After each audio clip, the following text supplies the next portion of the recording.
Hello student, welcome back to Vishal sir, Physics in Real Life. So today we are going to discuss about 12th CBSE Physics Practical Section B. So before starting, if you have not subscribed my channel, please subscribe, like, comment and share my video and click to the bell icon to get the latest notification. If you have not seen my previous video of Section A, you can see the video through the link given in the description box. Now let us start section B. Now as you know that according to CBSE there are only 4 practical in section B. हाँ आपको पता है कि section B में सिर्फ 4 practical है. Section A में already अपन 4 practical discuss कर चुके हैं, उस पर आपने नोट्स लिख चुके हो, होप सो आपने रिकॉर्ड कंप्लीट कर लिया होगा. आज अपन सेक्शन बी की तरफ मूव कर रहे हैं जिसमें आपको 4 प्रैक्टिकल करना है. Now let us start. The first practical, that is we call as B1. The aim of the practical is to determine the angle of minimum deviation by for a given prism by plotting a graph between angle of incident and angle of deviation. यहाँ दो important term है. First term is angle of incident and second one is angle of deviation. देखो यहाँ पे आपको दोनों दिख रहा है ग्राफ में. Y एक्सिस पे आप एंगल ऑफ डेविएशन लोगे, एक्स एक्सिस पे आपने एंगल ऑफ इंसिडेंट लिया है. You know the standard angle of prism that is called as angle A, that is 60 degree. Okay, आपको यहाँ पे क्या करना है, अलग अलग एंगल ऑफ इंसिडेंट लेना है. Observe this reading 35 degree, 40 degree, 45 degree, 50 degree, 55 degree, 60 degree. जब आप प्रैक्टिकल करोगे तो उसको आपको एक अलग से पेपर पे करना पड़ता है. बता रहा हूँ, पेपर ही बता रहा हूँ आपको. We get different angle of deviation. यहाँ पे आपको मिनिमम डेविएशन फाइंड आउट करना है जो आपको फॉर्मूले में आगे पुटअप करना है. मैं पहले आपको रिजल्ट बता देता हूँ ताकि समझने में इजी जाए आप लोगों को. ये देखो यहाँ पे लास्ट में देखना, लास्ट इस पे आ रहा हूँ मैं. यहाँ पे फॉर्मूला लगता है, you know, sine of angle A plus delta M upon 2 divide by sine of A by 2. तो ये जो डी एम है इसको डेल्टा एम भी बोलते हैं. डी एम जो आपको फाइंड आउट करना है by graphical method, by graph. तो उसके लिए क्या करना है आपको, यहाँ पे पेपर में देखो आपको दिख रहा होगा. जब आप प्रैक्टिकल करते हो तो इस टाइप से पेपर यूज़ करते हो. तो पहले पेज पे 3 एंगल आएंगे आपके और बचे हुए 3 एंगल, टोटल 6 एंगल मेजर करना है. बचे जो एंगल आएंगे इधर में आएंगे, उसके नेक्स्ट पेज पे आएंगे. तो प्रोसीजर आपको पता है, प्रोसीजर में रिपीट नहीं कर रहा हूँ. प्रोसीजर आपको ऑलरेडी मैंने जब प्रैक्टिकल लिया तो समझाया हूँ, तो प्रोसीजर रिपीट नहीं कर रहा हूँ मैं. प्रोसीजर आपको पता है. अपन सिर्फ इसको प्लॉटिंग कैसे करना, लिखना कैसे बता रहा हूँ मैं आपको. तो यहाँ पे आपको होप सो समझ में आऊँगा डिफरेंट एंगल्स क्या क्या लेना है. अब ये जो वैल्यूज़ मिल रहे हैं एंगल ऑफ डेविएशन की, जो एंगल ऑफ डेविएशन की वैल्यू मिल रही है आपको, अलग अलग एंगल दिख रहे हैं. देखो 35 के लिए 42 आ रहा है. जब आप प्रैक्टिकल करते हो तो it may very 1 to 2 degree, है ना. इसके आसपास रीडिंग मिलेंगे आपको. 40 के लिए 40 आ रहा है, 45 के लिए 39 आ रहा है, 50 के लिए दिख रहा होगा आपको 40 आ रहा है, 55 के लिए 41 आ रहा है एंड 60 के लिए 43 आ रहा है. मैंने आपको जूम करके भी दिख रहा होगा आपको यहाँ पे देखो. तो जब आप इसको प्रैक्टिकली परफॉर्म करते हो तो 1-2 डिग्री का फर्क चलेगा, बट रीडिंग इसके आसपास ही आती है. तो आपको आई का 5 डिग्री से एंगल बढ़ाना है और करस्पॉन्डिंग एंगल डेविएशन जो आपको मिलेगा वो आपको नोट डाउन करना है. तो वो यहाँ पे किया है. देखो यहाँ पे अलग अलग एंगल दिख रहे होंगे आपको, angle of incident respect to normal. आपको एंगल ऑफ डेविएशन दिख रहा होगा अलग अलग यहाँ पे. ये पेज आपको जब प्रैक्टिकल परफॉर्म करते हो तब आपको इसको ऐसा ट्रेस करना पड़ता है जो आपने लोअर क्लासेस में 10th में किया है ग्लास लैब के लिए. सेम जाना है. तो ये हो गया एक. उसके बाद बैक साइड में इसके अगेन रिमेनिंग 3 एंगल्स जो आगे करेंगे आपके, है ना, 50, 55 and 60. This is about experiment number 1 from section A, that is B1. ये सब आपको लिखना पड़ेगा. इसमें प्रैक्टिकल रिकॉर्ड में स्टेप से लिखना है. Aim, operators, theory and procedure. Okay, move कर रहे हैं आगे अपन. थोड़ा सा वीडियो बड़ा बन सकता है कि मैं स्लो मोशन में आपको दिखा रहा हूँ. सब लिखना चाहिए आपने बरोबर.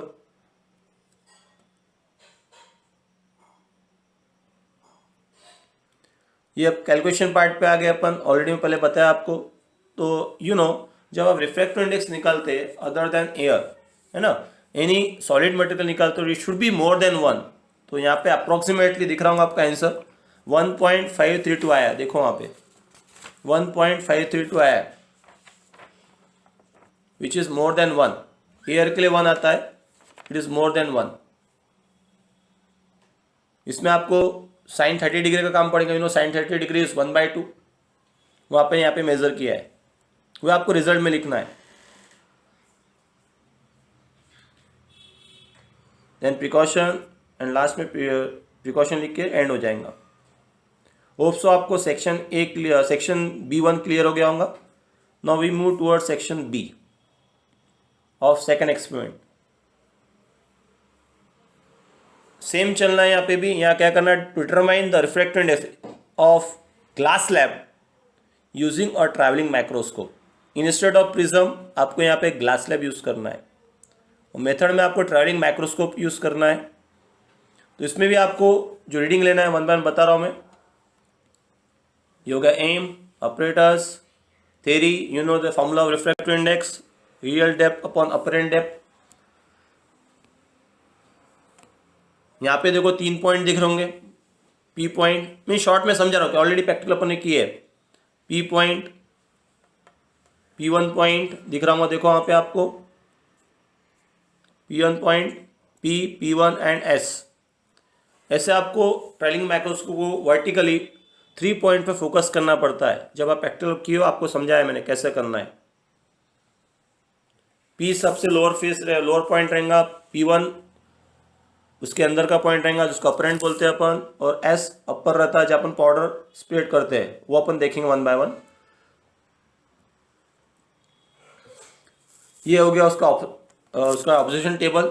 मैंने यहाँ पे देखो ऑब्जर्व करो, केयरफुली ऑब्जर्व करो क्या है उसमें। रीडिंग आपको कैलकुलेट करना है।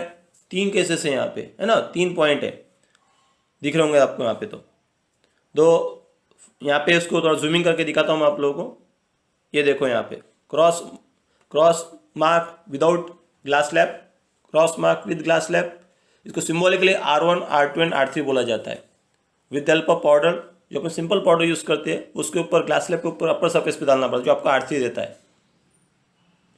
तो यू ऑब्जर्व लोअर सरफेस पे जो आपको 5.855 रीडिंग मिल रही, रफली बता रहा मैं आपको। फिर उसके बाद इनसाइड R2 मिलेगा आपको इनसाइड द ग्लास स्लैब, और ऑन द अपर सरफेस जहाँ आपने पाउडर डाला है वहाँ पे आपको R3 मिलता है। यहाँ पे आपको real depth and apparent depth calculate करना है। तो शुरुआत की जो टोटल यहाँ पे आपको 9 रीडिंग लेना है ना। पहले आप एक पॉइंट पे फोकस करते हो, वहाँ पे 3 रीडिंग मिलेंगे आपको, R1, R2, R3। फिर सेकंड पॉइंट पे जिन्होंने किया प्रैक्टिकल को समझ में आ रहा क्या बोल रहा हूँ मैं। सेकंड पॉइंट पे भी आपको मिलेगा again R1, R2, R3, and third point रहेगा जो आपका, वो भी मिलेगा आप R1, R2 and R3। How we can find real thickness, real depth by subtracting R3 minus R1, जो आपको यहाँ पे अप्रोक्सीमेटली 1.65 दिख रहा है। फर्स्ट रीडिंग का बता रहा हूँ मैं आपको। अपरेंट डेप्थ निकालोगे वो R3 माइनस R2 रहेगा, and then take it their ratio, because according to formula you know the ratio of this two gives you the value of refractive index of prism. Same procedure आपको second point और third point को repeat करना है। Then take it their average which is comes out to be 1.51। This is the refractive index of prism। वही आपने यहाँ पे M में लिखा है, देखो रिजल्ट में लिखा है कि उसका रेशियो रिमेन्स कांस्टेंट आना चाहिए, राइट। तो यहाँ पे अप्रोक्सीमेटली आपको दिख रहा होगा वैल्यू कांस्टेंट आ रही है, वो यहाँ पे अपने लिखा हुआ है। This is about practical B2। Okay, इसको प्लीज राइट ऑफ वर्क बरोबर करना कि आपको एग्जाम में सब लिखना पड़ता है प्रैक्टिकल एग्जाम में। Now we move towards third experiment, that is B3। जैसा आपने रिफ्रैक्टिव इंडेक्स ऑफ प्रिज्म निकाले by using travelling microscope, in the same way you should find the value of refractive index of liquid, that is B3 experiment.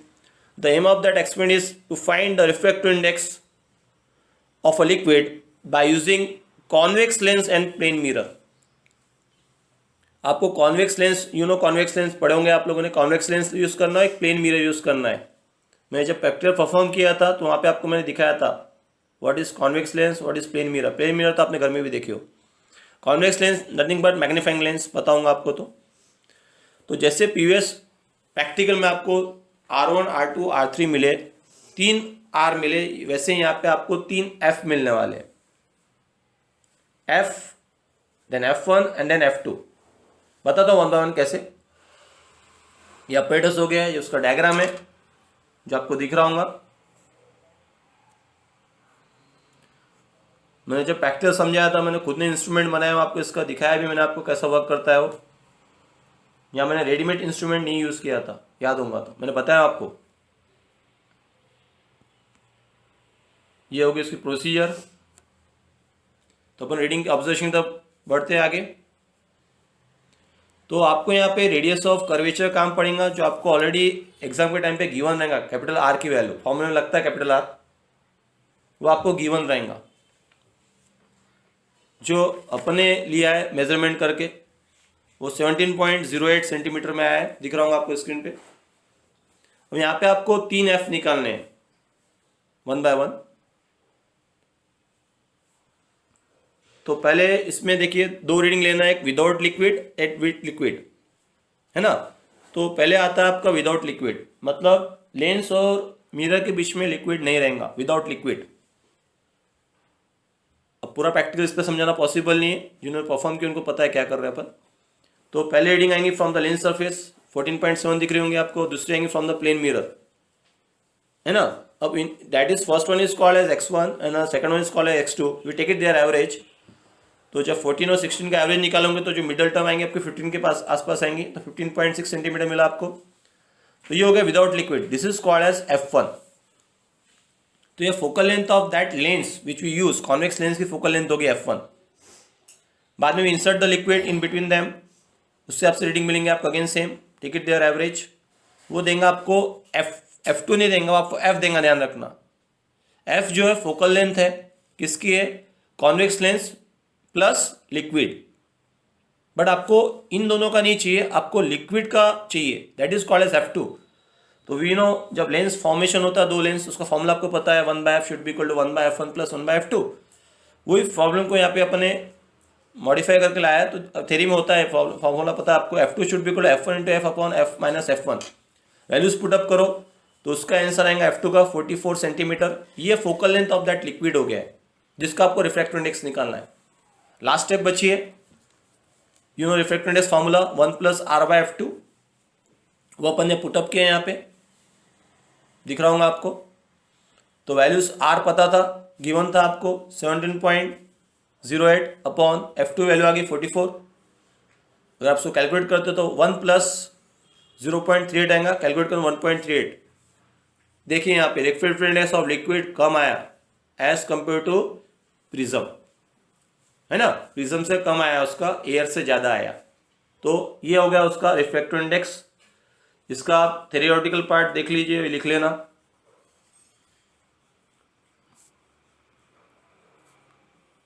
Result वही लिखा अपन ने, जितना अपन ने उसको find out किया है।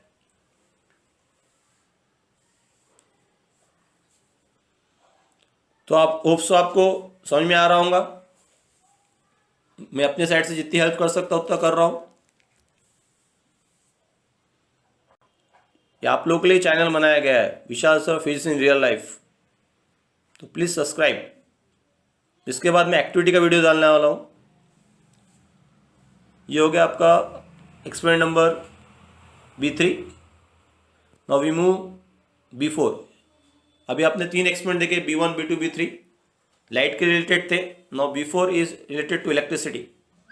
यू नो CBSE का जो लास्ट चैप्टर है इस साल के लिए, सेमीकंडक्टर, उससे बिलोंग करता है एक्सपेरिमेंट, जहाँ आपने पीएन जंक्शन डायोड पढ़े होंगे। As you know that PN junction diode work in both the cases, forward bias and reverse bias. यहाँ आपको उसका ग्राफ प्लॉट अप करना है। फॉरवर्ड बायस का भी ग्राफ है आपको, रिवर्स बायस का भी ग्राफ है आपको। तो this is aim to draw the characteristic curve of PN junction diode in forward bias and in reverse bias. Okay, कई लैब में किट अवेलेबल है, कई लैब में असेंबल करना पड़ता है, depends on lab to lab vary होगा वो। मैं दोनों से परफॉर्म करके दिखाता हूँ, without kit and with kit. ये हो गया उसका theory part, diagram, procedure. This is your observation table. तो पहला जो ग्राफ बनता है ना, वो होता है फॉरवर्ड बायस का। You know silicon, you know germanium, जो तो डिटेल में नहीं जा रहा हूँ मैं, ऑलरेडी थ्योरी में सब डिस्कस कर चुके हैं अपन। तो यहाँ पे वाई एक्सिस पे आपको जो फॉरवर्ड बायस का ग्राफ बनाओगे तो वाई एक्सिस पे आपको लेना है करंट जो एमए में रहता है, और एक्स पे लेना है आपको वोल्टेज जो वोल्ट में रहेगा। ऑर्डिनरी डायोड वर्क कर रहे हैं अपन, तो उसको थ्योरी में पढ़े होंगे आपने, knee voltage, continue voltage, threshold voltage. तो अप टू 0.3 रीडिंग को ऑब्जर्व करो, up to 0.3 current should be 0, and after that for small range of voltage current goes on increasing and reach the saturation value, जो यहाँ पे आपको दिख रहा है। लार्ज वेरिएशन आता है बाद में, देखिए आप, लार्ज वेरिएशन आता है। 0.3 तक रीडिंग 0 है, देन 0.4 रीडिंग बढ़ना चालू हो रही, 10 MA, 40 MA and so on. 0.9 पे दिख रहा होगा आपको 445 MA। ग्राफ में भी देखिए वही हो रहा है। Then we move towards second graph, that is called as reverse bias characteristic, जिसकी रीडिंग पता है आपको, ड्यू टू माइनॉरिटी रीडिंग जो आती है आपकी म्यू ए में आती है, वो यहाँ पे दिखाएगा। देखो यहाँ पे स्टार्टिंग में वोल्टेज इंक्रीज कर रहे हैं बट करंट इज 0। पहले टर्न ओवर वोल्टेज आता है, देन ब्रेकडाउन आता है, उसमें भी आपको ग्राफ प्लॉट करना है। In the third quadrant, remember this point, reverse bias का ग्राफ थर्ड क्वाड्रेंट में आएगा। थर्ड क्वाड्रेंट में X is negative, Y also negative, दिख रहा हूँ आपको ग्राफ, देख लो। वहाँ पे एक्स पे वोल्टेज वेरी होगा और वाई पे करंट वेरी होगा। रीडिंग ऑलरेडी मैं दिखा चुका हूँ आपको। यहाँ पे आपको ब्रेकडाउन वोल्टेज मिलता है, जो उसका थ्योरेटिकल पार्ट है, जो आपको रिकॉर्ड में लिखना है।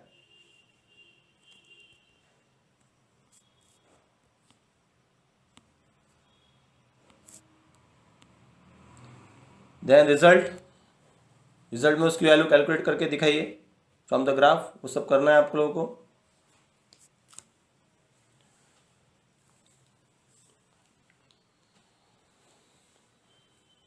होप सो आपको एक्सपेरिमेंट समझ में आए होंगे कैसे परफॉर्म किए।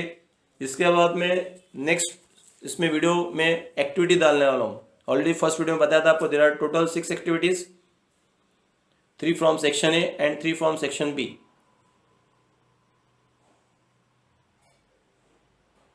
राइट। तो प्लीज राइट, इसको रिकॉर्ड में लिख लो। Goodbye. Hope we will meet in the next class soon. Thank you very much.